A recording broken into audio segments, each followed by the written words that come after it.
ये जो तथाकथित हिंदू हैं नफरती के रस में डूबे हुए, अरे भैया सुबह सुबह लगाओ 4 बजे उठो सो करके, लगाओ अपने अपने घरों की छत पर साउंड, पढ़ो रोज हनुमान चालीसा, करो त्रिकाल संध्या में ब्राह्मण हूँ, ये चोटी रखता हूँ 1.5 हाथ की लंबी, जनेऊ पहनता हूँ, ब्रह्मचर्य व्रत का पालन किया है मैंने आज तक।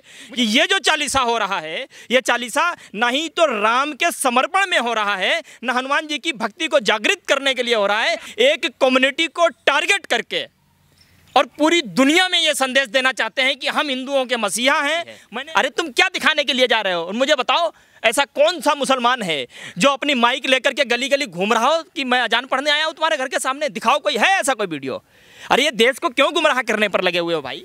जो लोग पढ़ रहे हैं खड़े होकर के हनुमान चालीसा, लगता है कि आपने उस वीडियोस की जो विजुअल्स है वो ठीक तरीके से देखे नहीं, और उनको देखो उसमें लोग किताब लेकर के खड़े हैं। अरे ये तो ड्राइविंग भी नहीं दोहरा पा रहे हैं। आज तुम 7 साल के बाद आए हो और तुम जो है हिंदू मुसलमान हलाल झटका पटका लटका ये सब बोल बोल करके, ये सब नफरत फैला करके यार तुम ये बताना चाहते हो कि हिंदू खतरे में है ना?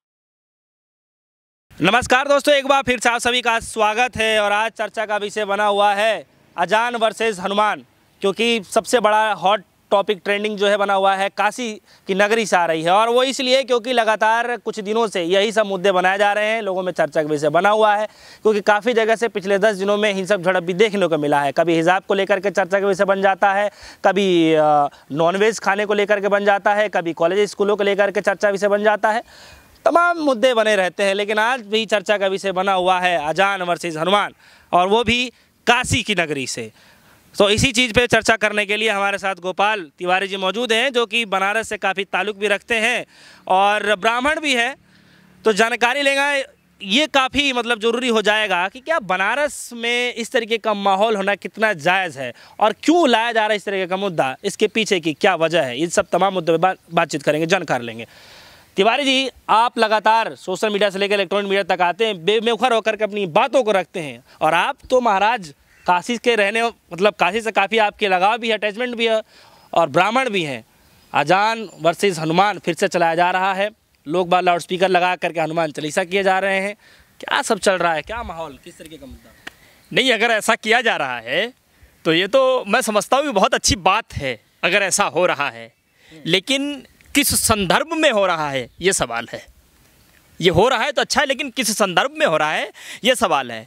मुझे लगता है कि आपके सवाल का जवाब देने से पहले मैं कह लेता हूँ कि जय हनुमान ज्ञान गुणकारी और रख लीजो प्रभु देश की लाज हमारी। ये कहा जा रहा है आप राम जी के अनन्य भक्त हो, और मुझे लगता है कि अब आपको अपने गदा की खनक इस देश में उन लोगों पर उठाने की ज़रूरत है, बजाने की ज़रूरत है जिन लोगों ने आपके प्रभु के अस्तित्व को ख़त्म करने की कसम खा रखी है। और वो ख़त्म करने वाले कौन है? उन्होंने भगवा वस्त्र ओढ़ रखा है, उनकी साफ पहचान है। हमारे प्रधानमंत्री जी इस समय देश के जो हैं वो कहते हैं कि हम वस्त्रों से पहचान लेते हैं कि कौन कौन लोग हैं और किस किस बेस में हैं। हनुमान जी से मैं कहना चाहता हूँ, इस समय आपके प्रभु के अस्तित्व को जो ख़त्म करने की ओर बढ़ रहे हैं वो भगवा के बेस में छिपे हुए जो पूरी तरीके से उसकी ताक में इस देश में अमन चैन शांति को पूरी तरीके से ख़त्म करना चाहते हैं, पहली बात। दूसरी बात ये कि आप बनारस के जिस संदर्भ की बात कर रहे हैं कि लाउड स्पीकर लगा है और हनुमान चालीसा का वाचन हो रहा है, अरे भैया जो लोग पढ़ रहे हैं खड़े होकर के हनुमान चालीसा, लगता है कि आपने उस वीडियोस की जो विजुअल्स है वो ठीक तरीके से देखे नहीं, और उनको देखो उसमें लोग किताब लेकर के खड़े हैं। एक होता है कि जब जो तोता होता है ना, तोता जब उससे बोलो पट्टे पूत मियाँ बोलो जय श्री राम, तो वो जो है ना बराबर की राइमिंग दोहराता है। अरे ये तो राइमिंग भी नहीं दोहरा पा रहे हैं। ऐसा लगता है कि ज़बरदस्त तरीके से वहाँ खड़े किए गए हैं रोबोटिक रूप में, जो कि रोबोट बनने का भी काम पूरी तरीके से नहीं कर पा रहे हैं। सवाल ये है कि किस संदर्भ में किया जा रहा है।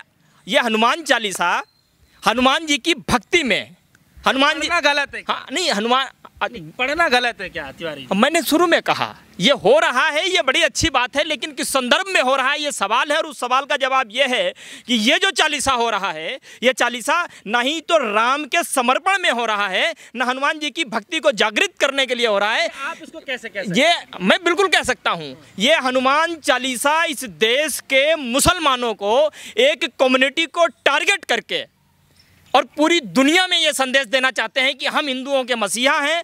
मैंने आपसे पहले भी कहा था और मैं फिर कहता हूं कि ये हिंदुओं का यदि सबसे बड़ा कोई दुश्मन इस देश में है तो वो बीजेपी और आरएसएस है। धर्म का कोई सबसे बड़ा दुश्मन है तो वो बीजेपी और आरएसएस है। ये देश को समझना होगा, देश के लोगों को जानना होगा। और मैंने पहले भी कहा था, मैं आज भी कहता हूँ, इसकी जिम्मेदारी जो है, इसकी जिम्मेदारी आज युवा के हाथ में है और ये कसमसाहट शुरू भी हो चुकी है। और रही बात है अजान सुबह कितने बजे शुरू होती है? 5 बजे शुरू होती है। अगर ये वास्तव में हिंदू हैं, सच्चे हिंदू हैं, हमारे सनातन की परंपरा यही है। हमारे सनातन में सुबह 4:15 बजे 4 बजे ब्रह्म मुहूर्त शुरू होता है। ब्रह्म मुहूर्त की बेला में उठने की परंपरा है, विधान है। अरे सुबह 4 बजे हम उठने के लिए हमारे गांव में मुर्गे पाले जाते थे। सुबह जो कुकड़ू की बांग देते थे भाई, अलार्म लगाते थे। अरे उनकी 5 बजे बढ़ती है, तुम क्यों नहीं उठ जाते हो? अगर तुम्हें इतना ही शौक है, तुम क्यों गली गली लेकर के वो साउंड लेकर के घूम रहे हो? मैं कहता हूँ ये जो तथाकथित हिंदू हैं, नफरती के रस में डूबे हुए, अरे भैया सुबह सुबह लगाओ, 4 बजे उठो सो करके, लगाओ अपने अपने घरों की छत पर साउंड, पढ़ो रोज हनुमान चालीसा, करो त्रिकाल संध्या। में ब्राह्मण हूँ, ये चोटी रखता हूँ 1.5 हाथ की लंबी, जनेऊ पहनता हूँ, ब्रह्मचर्य व्रत का पालन किया है मैंने आज तक। मुझे दुख होता है इसलिए मैं तेज आवाज में बात कर रहा हूं। लगाओ आप अपने घरों पर, उठो सुबह 4 बजे ब्रह्म मुहूर्त में, करो हनुमान चालीसा का पाठ, करो दोपहर में, करो त्रिकाल संध्या करो। अरे ये तो त्रिकाल मैं तो किससे कह रहा हूं? मुझे लगता है मैं घोड़ों की रेस में दौड़ाने के लिए मेहनत करते करते मैं गधों पे मेहनत करना शुरू कर दी। इन्हें तो जो है ना हनुमान चालीसा छोड़ो, राम छोड़ो, हनुमान छोड़ो, इन्हें तो मालूम ही नहीं है क्या है। इन्हें तो बस थमा दिया कि बस तुम्हें कोई दिखे दाढ़ी और टोपी वाला, बस उस पर तुम्हें अत्याचार करना है, हम तुम्हें रिवार्ड्स देंगे। टारगेट दिए जाते हैं इनको। तिवारी जी, लोगों के कमेंट्स तो अब ये भी आ रहे हैं कि जब नमाज के लिए जो है उनके पास मतलब एक समय दिया गया है, मतलब समय क्या, मतलब अपने हिसाब से जो करते हैं 5 बजे करीब, जो भी अपने धर्म के अनुसार जो करते हैं, जब वो आज़ान कर सकते हैं लाउड स्पीकर के द्वारा, तो कुछ लोगों का ये भी कहना है कि फिर ये हनुमान चालीसा में क्या? कुछ लोगों का ही नहीं कहना, मैं तो कहता हूँ इससे अच्छी बात और नहीं हो सकती। मैं तो कहता हूँ इन तथाकथित नफरती चिंटुओं से, जो हिंदू, जो भगवा वेश धारण करके हिंदू बने हुए हैं, मैं उनसे कहता हूँ कम लगाओ, अपने हर घर पर लाउड स्पीकर लगाओ। तुम उठो 4:15 बजे,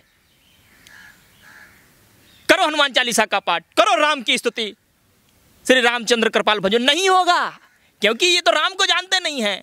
अरे तुम क्या दिखाने के लिए जा रहे हो? और मुझे बताओ, ऐसा कौन सा मुसलमान है जो अपनी माइक लेकर के गली गली घूम रहा हो कि मैं अजान पढ़ने आया हूं तुम्हारे घर के सामने? दिखाओ, कोई है ऐसा कोई वीडियो? अरे ये देश को क्यों गुमराह करने पर लगे हुए हो भाई? तुम देश को गुमराह करना चाहते हो? अरे ये देश गुमराह नहीं होगा। एक बात मैं और साफ कर देता हूं, मोदी जी, योगी जी और आपकी तथाकथित जो भगवा में छिपी हुई जो ये आपकी सेना है, इससे हिंदू धर्म नहीं है, इससे सनातन धर्म नहीं है, बल्कि सनातन धर्म और हिंदू धर्म से आप हो, उसकी वजह से आप बचे हुए हो। आरएसएस प्रमुख मोहन भागवत जी तो कह रहे हैं कि 10 से 15 साल के अंदर ही जो है भारत को अखंड कर देंगे हम। अरे यार, आप किसकी बात कर रहे हो? जो इतनी तेज रंग नहीं बदलता है जितनी तेज मोहन भागवत जी अपने स्टेटमेंट बदलते हैं। और मेरा भारत तो पहले से ही अखंड है। कहाँ खंड खंड है भारत के, बताओ मैं? हमारा भारत हिंदू, मुस्लिम, सिख, ईसाई से सजा हुआ भारत है। अगर आप देश को तोड़ना ही चाहते हो तो मैं तो कहता हूं कि ठीक है, फिर सूरज को अलग कर दो और चंद्रमा को अलग कर दो। मुस्लिम जो हैं वो चंद्रमा की उपासना करते हैं ना, क्या करोगे तुम? मुस्लिमों को खत्म करके चंद्रमा को खत्म कैसे करोगे? कर दोगे, टुकड़े कर दोगे सूरज और चंद्रमा के? कैसे भैया? तो फिर इस तरीके के जो हालात बनाए जा रहे हैं तमाम तरीके से देखने को मिलता है, कभी बुरखे को लेकर डिबेट शुरू हो जाता है, कभी नॉन जो वेजिटेरियन खाने होते हैं उनको लेकर के पंगा शुरू हो जाता है, तमाम तरीके की खबरें चलती हैं। अब ये अजान और वर्सेस ये हनुमान चालीसा पे पंगा होना शुरू हो गया है और सबसे बड़ा जो है अब इस समय सबसे हाईलाइटेड मुद्दा जो इसमें काशी को माना जा रहा है, इसीलिए मैंने जानकारी लेने की कोशिश करी। मतलब क्या मानते हैं, ये सब चीज़ों का क्या कुछ प्रभाव भी पड़ेगा क्या? देखिए, इन सब चीज़ों का कोई आधार नहीं है, ये निराधार चीज़ें हैं, इनका कोई मतलब नहीं है। आप क्या बात करते हो? 100 करोड़ की आबादी हिंदू की है, 20 करोड़ मुसलमान है, और ये मैं नहीं कहता हूँ, ये योगी आदित्यनाथ जी ने साफ संकेत दिए थे उत्तर प्रदेश में चुनाव के वक्त कि यह तो 80 और 20 की लड़ाई है, खुल करके उन्होंने कहा था। और आप तुम जो है 7 साल राज करने के बाद बीते 700-800 सालों में कभी हिंदू खतरे में नहीं था, धर्म खतरे में नहीं था, सनातन संस्कृति खतरे में नहीं थी। आज तुम 7 साल के बाद आए हो और तुम जो है हिंदू मुसलमान हलाल झटका पटका लटका ये सब बोल बोल करके, ये सब नफरत फैला फैला करके यार तुम ये बताना चाहते हो कि हिंदू खतरे में है ना?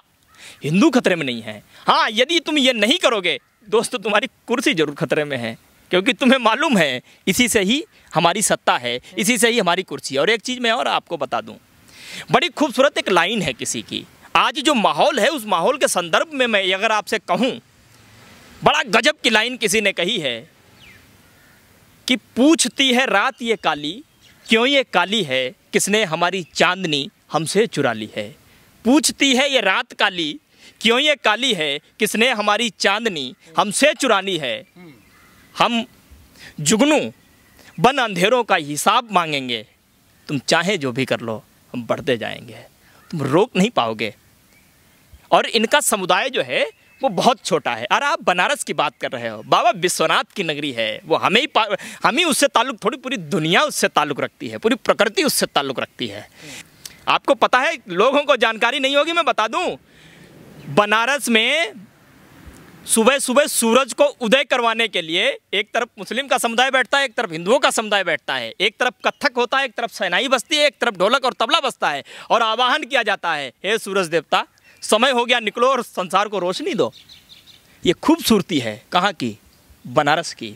लेकिन ये खूबसूरती नहीं बताई जाएगी आपको, इस खूबसूरती को छिपाया जाएगा।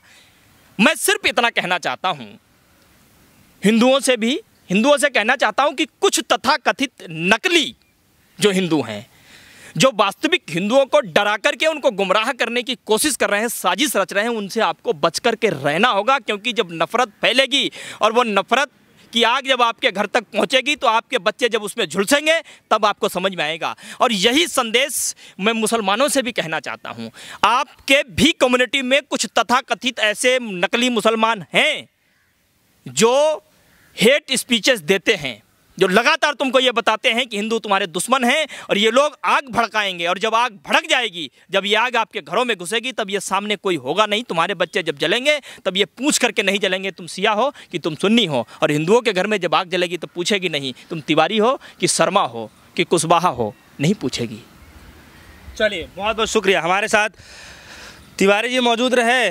और बनारस में सबसे ज़्यादा चर्चा का विषय इसी चीज़ को लेकर के बना हुआ था, तो क्योंकि बनारस से काफ़ी ज़्यादा लगाव भी रखते हैं और काफ़ी दिनों तक इन्होंने वहाँ पे मतलब वहाँ से जुड़े भी रहे हैं, तो इसलिए हमने सोचा कि ब्राह्मण होने के नाते भी जो है ज़रा जानकारी लेना बेहद ज़रूरी हो जाता है कि अजान और हनुमान चालीसा को लेकर के आखिर क्या माहौल बनाया जा रहा है, इसके पीछे के मकसद क्या है, क्या इसी मात्र से जो है मतलब जो मुद्दे हैं, असलियत जो मुद्दे हैं वो बरकरार रह पाएगा। क्योंकि असलियत में जो दिखाया जा रहा है कि महंगाई और बेरोज़गारी का सबसे बड़ा मुद्दा माना जा रहा है, लेकिन इसके बावजूद भी जो है तमाम चीज़ों पर चर्चा की जा रही है। बहरहाल हमारे साथ गोपाल तिवारी जी मौजूद रहे, इनसे हमने खासा बातचीत करी। फिलहाल के लिए इतना ही। जुड़ रहे हमारे साथ न्यूज़। धन्यवाद।